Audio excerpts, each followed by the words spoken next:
वृंदावन में लीला करते हैं और उस लीला का आस्वादन वो चैतन्य महाप्रभु के रूप से जगन्नाथपुरी और मायापुर नवद्वीप लीला में करते हैं। मतलब एक जगह पे लीला करते हैं और एक जगह पे खुद ही अपनी ही लीला का को रिलिश करते हैं, एन्जॉय करते हैं।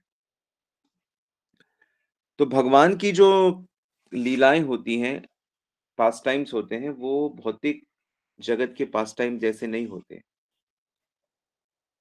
वो सब अंतरंग शक्ति में कार्यान्वित होते हैं। इसलिए वो लीलाएँ हमेशा रहती हैं। उनसे नित्य आनंद आता रहता है।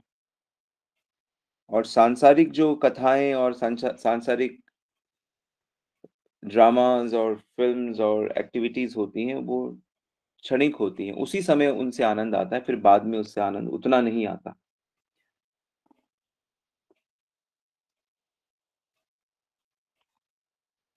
तो बहुत से लोग अभी जानते भी नहीं कि चैतन्य महाप्रभु श्री कृष्ण हैं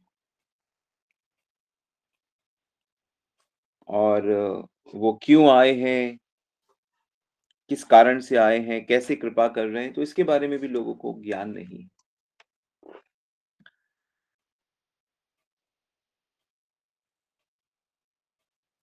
तो जीव गोस्वामी कहते हैं कि चैतन्य महाप्रभु अंतः कृष्ण बहिर्गौर दर्शिताम गादि वैभवम कलो संकीर्तना आद्ये कृष्ण चैतन्यम आश्रिता। कि जो भीतर से तो श्री कृष्ण हैं तथा बाहर से गौर वर्ण है और जिनके जो अंग हैं जैसे नित्यानंद, अद्वैता आदि, उनके द्वारा उन्होंने अपनी महिमा को प्रकाशित किया है। उन्हीं श्री कृष्ण चैतन्य महाप्रभु की हम कलयुग में संकीर्तन के द्वारा पूजा करते हैं, आराधना करते हैं। तो बहुत-बहुत महापुरुष हुए हैं जिन्होंने अपने हृदय में और अपने जीवन में श्री चैतन्य महाप्रभु की भगवत्ता को अनुभव किया है और उनका आश्रय लिया है। और हजारों-हजारों जो उनके प्रेमी हुए हैं, उनके माध्यम से उन्होंने भगवत प्रेम का वितरण किया है।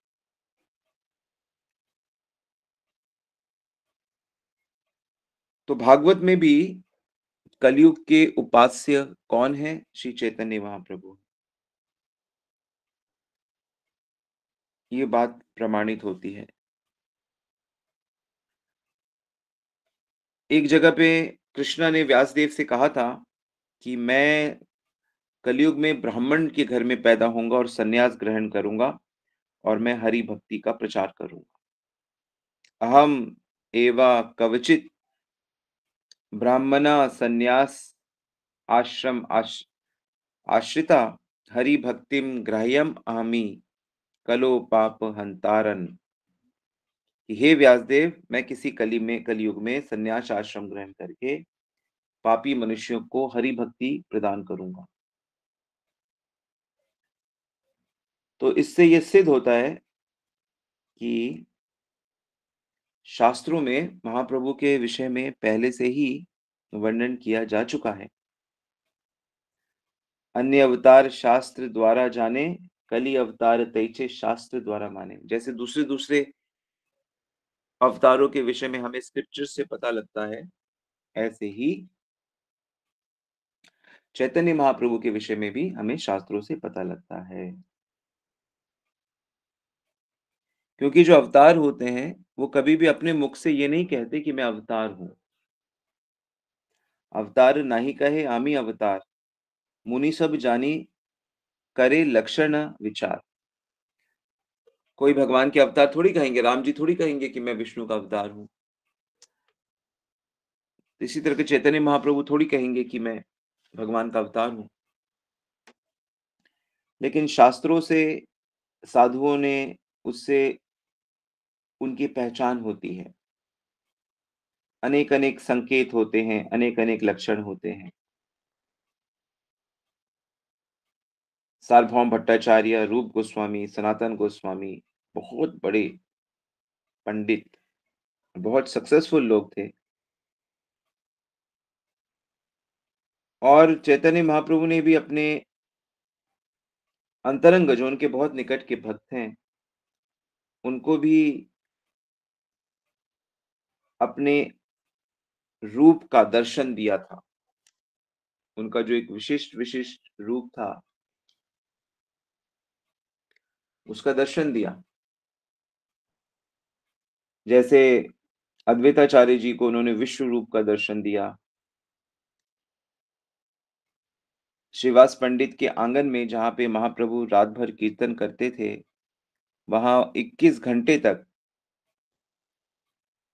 उन्होंने सत सात पहरिया भाव यानी भगवान के भाव में आ गए थे वो।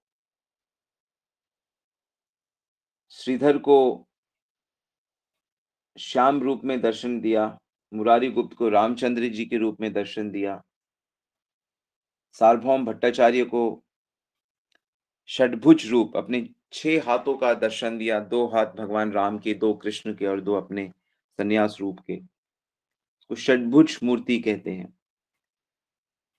इसी प्रकार रामानंद राय जो अत्यंत प्रेमी भक्त थे, उनको ये रूप दर्शन दिया कि कैसे राधा और कृष्ण मिलकर चैतन्य महाप्रभु बने। मतलब राधा कृष्ण का रूप उन्होंने अपने रूप में दिखाया था।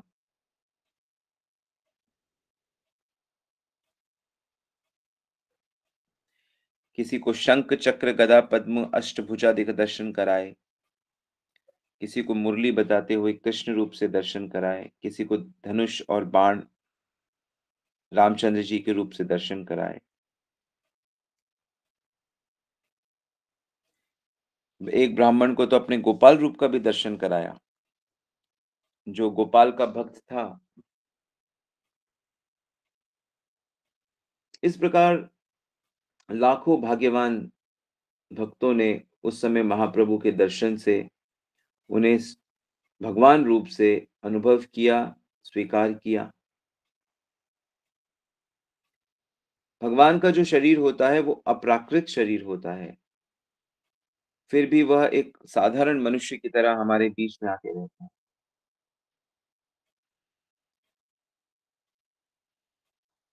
तो भगवान के शरीर में ही सारे अवतारों का वास होता है। यस्य अवतारा ज्ञायन्ते शरीरप या शरीरिणा तस् तस्ते तुर्यतुल्याशी वीर्यादिहि संगते। 10-10-34 भागवत में बताया गया है। तो ऐसे भगवान को देखकर पहचानना मुश्किल होता है कि ये भगवान है। इसलिए उनके स्वरूप लक्षण और तटस्थ लक्षण होते हैं। जैसे उनका जो आकार होता है या उनका स्वभाव होता है, उसको स्वरूप लक्षण कहते हैं। और जिस तरह के कार्य या सेवाएँ वो करते हैं, वो उनके तटस्थ लक्षण होते हैं। और ये असाधारण होते हैं सब।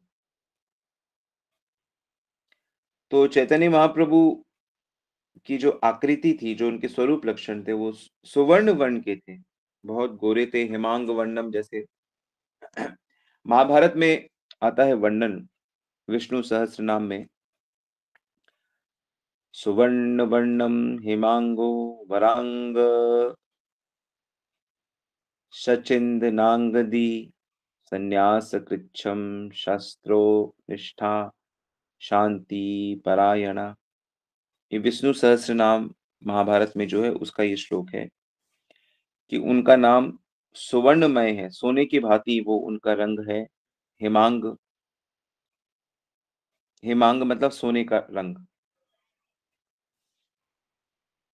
श्रेष्ठ अंग होने के कारण उनका गठन बहुत ही सुंदर है। चंदन की माला, चंदांगनी कहते हैं उनको। और संन्यास आश्रम ग्रहण किया है उन्होंने।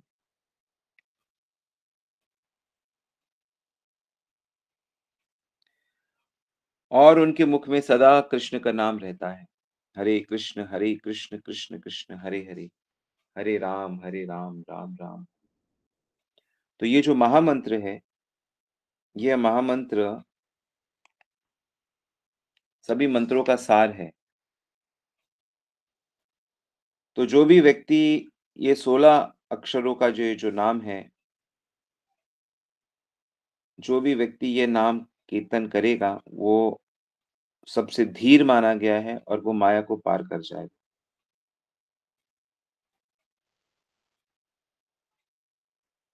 तो चैतन्य महाप्रभु ने मूलतः कृष्ण प्रेम का दान इस महामंत्र के माध्यम से ही जगत में प्रदान किया है। वैसे तो उन्होंने बहुत से काम किए हैं। ये चैतन्य महाप्रभु ही संकर्षण है, वासुदेव हैं। उन्होंने ही ब्रह्मा, रुद्र, इंद्र, बृहस्पति, जितने भी देवता हैं, जितने भी जीव हैं, वे सबके कारण हैं। सबके सब उनसे ही उत्पन्न होते हैं।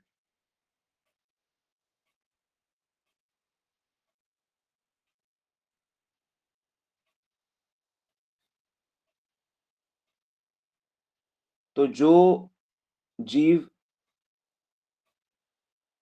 बंधे हुए हैं, क्षर हैं, और जो जीव मुक्त हैं, अक्षर हैं, उन दोनों से श्रेष्ठ जो पुरुषोत्तम है, कार्य कारण तत्व जो है श्री कृष्ण, वही तो चैतन्य महाप्रभु है।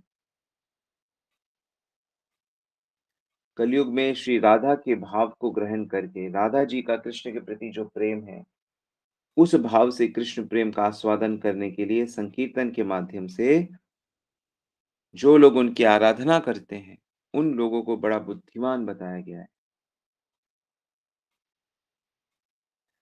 जो भी चैतन्य महाप्रभु से प्रेम करते हैं, उनकी सेवा करते हैं, वे सब अनर्थों से मुक्त हो जाते हैं, पवित्र हो जाते हैं, शोक से बच जाते हैं।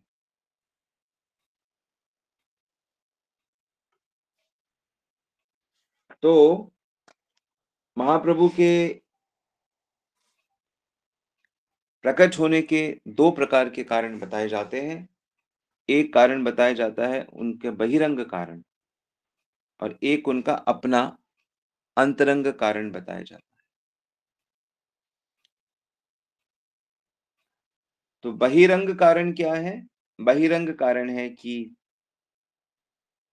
अनर्पति चिनिर्चिरात् करुणया अवतीर्णो कलो समर्पित उत्तम उज्ज्वल रसम स्वभक्तिं श्रियम् हरिपुरट सुंदर दुति कदम्ब संदीपिता सदा हृदय कंदरे स्फुरते व सचिनंदन। कि उनका जो बहिरंग कारण है, बहिरंग कारण होता है कि बाहर का कारण, अंतरंग कारण होता है पर्सनल कारण। तो हमारे प्रति जो उनका कारण है वो ये है कि अभी तक भगवान ने अनर्पित चिरम चिरात, वो चीज जो अभी तक किसी भी अवतार में प्रदान नहीं करी, उन्नत उज्जवल रस। तो भगवान के प्रति जो प्रेम का भाव होता है, वो ब्रजवासियों के अंदर सर्वश्रेष्ठ होता है। उसको उन्नत उज्जवल रस कहते हैं। तो भगवान ने कभी वो जीवों को दिया ही नहीं इससे पहले कि मुझे इस तरह से प्रेम करो। तो उस ब्रज प्रेम को प्रदान करने के लिए चाहिए चैतन्य अवतार हुआ। नहीं तो जनरली लोग यही सोचते हैं कि भगवान से सबसे बड़ी चीज हम मांग सकते हैं तो मुक्ति मांग सकते हैं, मोक्ष दे दो। लेकिन ये जो बात है प्रेम, ये उससे भी बढ़कर है।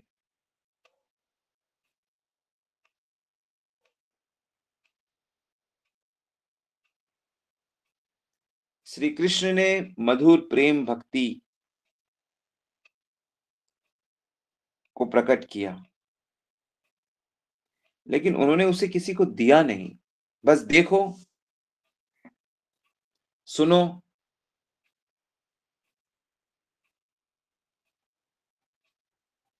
लेकिन वह जीवों के समक्ष प्रकट किसने किया? चैतन्य महाप्रभु।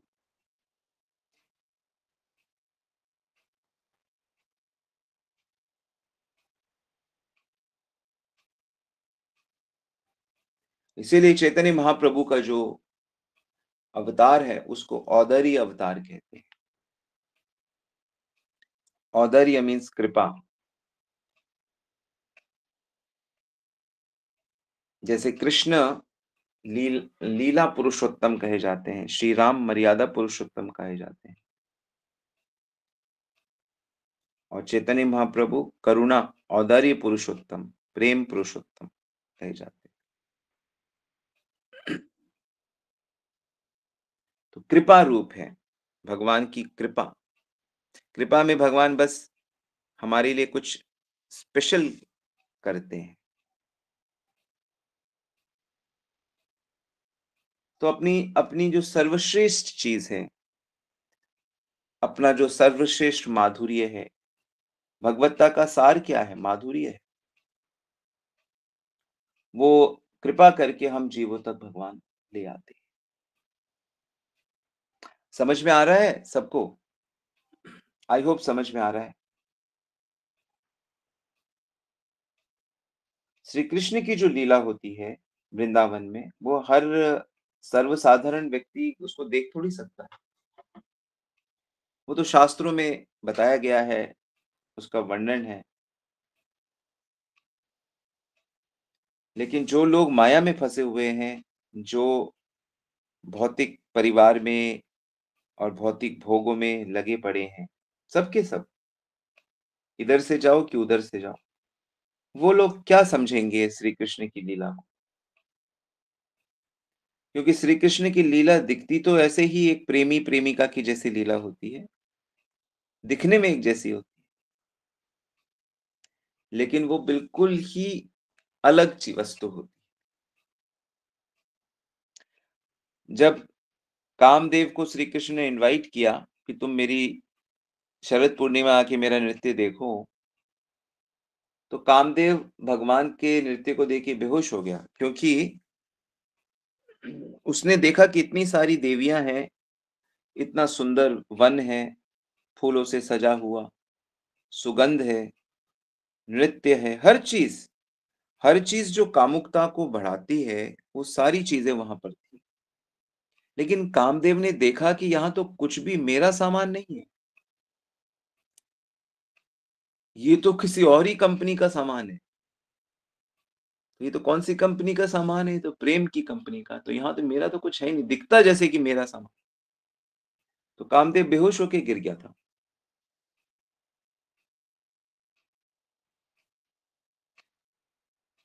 तो जगत की जो सबसे कीमती वस्तु है, सबसे लोभनीय वस्तु है, वो है रागानुगा भक्ति, भगवान से राग, जिसे दिखाया नहीं जा सकता।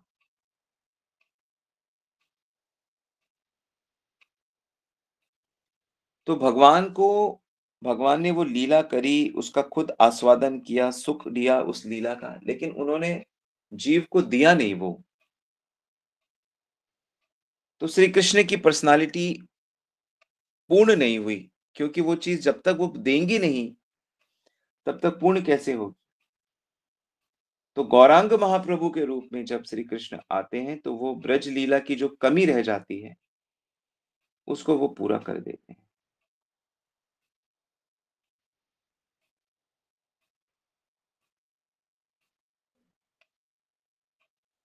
कैसे करते हैं ये भक्ति को स्थापित? कैसे करते हैं? संकीर्तन के माध्यम से।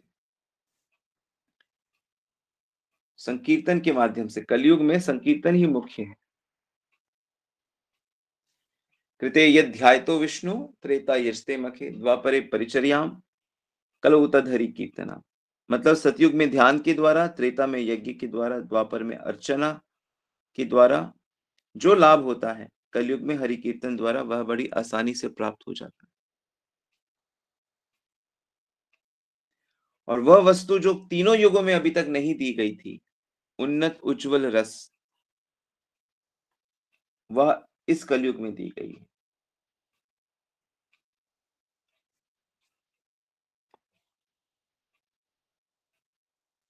स्वभक्ति, अपनी भक्ति, अपनी अपनी स्वभक्ति संपत्ति, अपनी जो प्रॉपर्टी है, भगवान ने नाम संकीर्तन के माध्यम से इस जगत को दे दिया।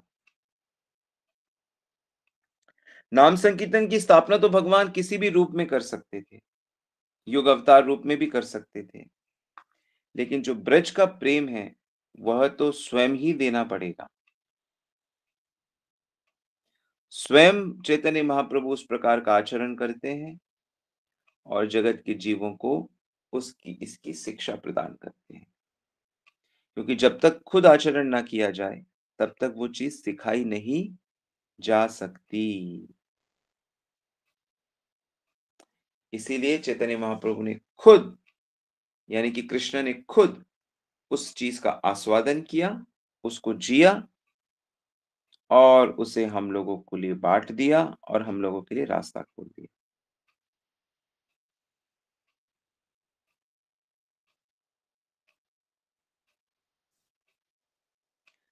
तो अपने भक्तों के माध्यम से चैतन्य महाप्रभु क्या कर रहे हैं? अब तक आपको समझ में आ चुका होगा कि वह इस वृंदावन के प्रेम को, ब्रजवासी जिस जिस भावनाओं से श्री कृष्ण से प्रेम करते हैं, उसी चीज़ को हम शहर में, गाँव में, माया में गिरे हुए लोगों के लिए, हमारे लिए लेके आते हैं और इससे बड़ी कृपा जीव के ऊपर हो नहीं सकती।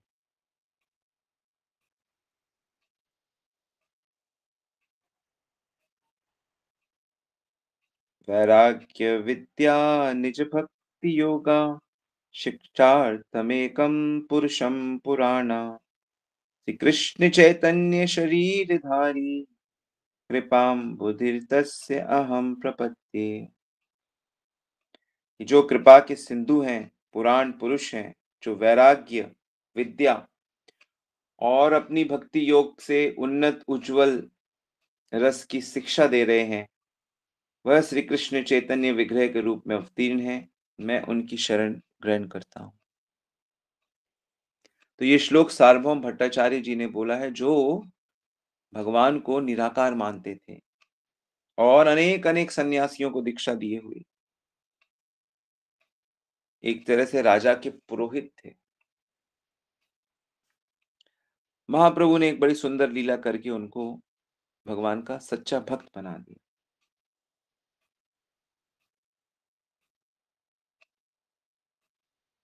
तो कहने का मतलब ये है कि भगवान की जो संपत्ति है, वो क्या है? ब्रज प्रेम। गोलोकेर प्रेमधन हरि नाम संकीर्तन। नरोत्तम दास ठाकुर कहते हैं, गोलोक का जो प्रेम धन है, वही इस हरिनाम संकीर्तन में है। रति न जन्मिलो के नेता, लेकिन हमारा उसमें अनुराग नहीं होता। ये बड़ी विडंबना है। तो इसीलिए महाप्रभु ने इस संकीर्तन को इस युग का मेन धर्म स्थापित कर दिया है।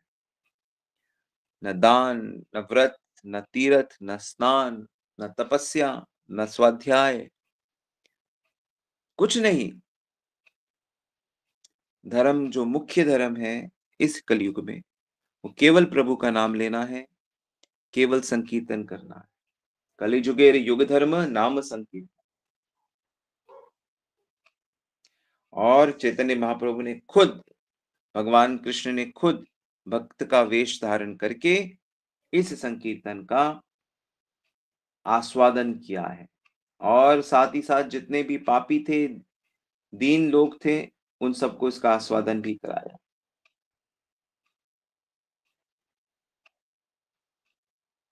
तो ये है गौरांग महाप्रभु की विशेष विशेष करुणा। तो अब प्रकट हुए 500 साल हो गए, लेकिन वह इस तरह की धारा, इस तरह के शिष्य और परंपराएं छोड़ जाते हैं, जिससे वो प्रेम, आने वाले जो जीव हैं, वो भी उसको श्रद्धा से ग्रहण कर सकें।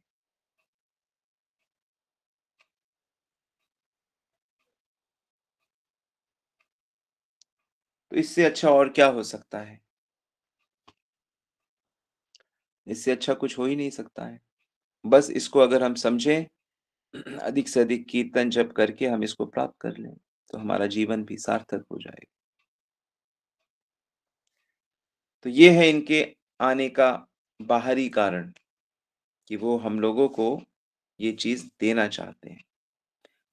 युग धर्म की स्थापना करना चाहते हैं। वो प्रेम रस जो अभी तक नहीं दिया गया, उन्नत उज्ज्वल रस उसको प्रदान करने आते हैं। धर्म की स्थापना करने आते हैं, हरि नाम को देने आते हैं।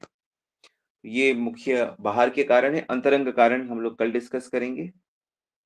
हरे कृष्ण। जय शिला प्रभुपाद, जय गुरु महाराज।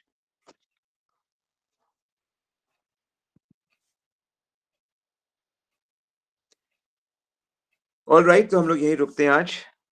बाकी कल कल मिलते हैं। आज क्वेश्चन नहीं ले रहे।